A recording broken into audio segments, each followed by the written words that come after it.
Image copyright Reuters image caption North Korea continues to test ballistic missiles and nuclear weapons in breach of UN resolutions. The U.S. has unveiled fresh sanctions against North Korea which it says are designed to stop its funding of nuclear and ballistic missile programs. The measures target North Korean shipping operations and Chinese companies that trade with Pyongyang.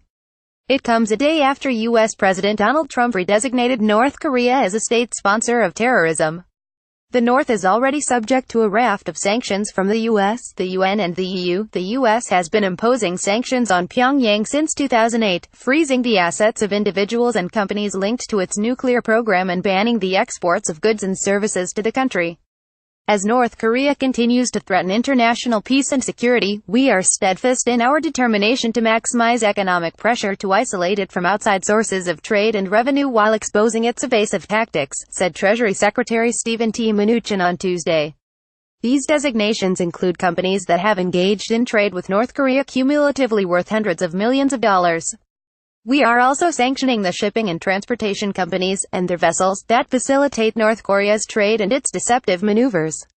Media playback is unsupported on your device. Media caption Trump and Korea supported acts of international terrorism. 3 Chinese companies accused of trading with North Korea. Dandong Kahua Economy and Trade, Dandong Shang Trading and Dandong Hongda Trade are added to the U.S. Treasury's sanctions list.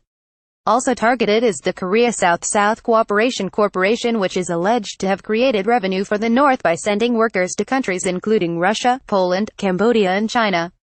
In September, the U.S. proposed a range of United Nations sanctions against North Korea, including an oil ban and a freeze on leader Kim Jong-un's assets.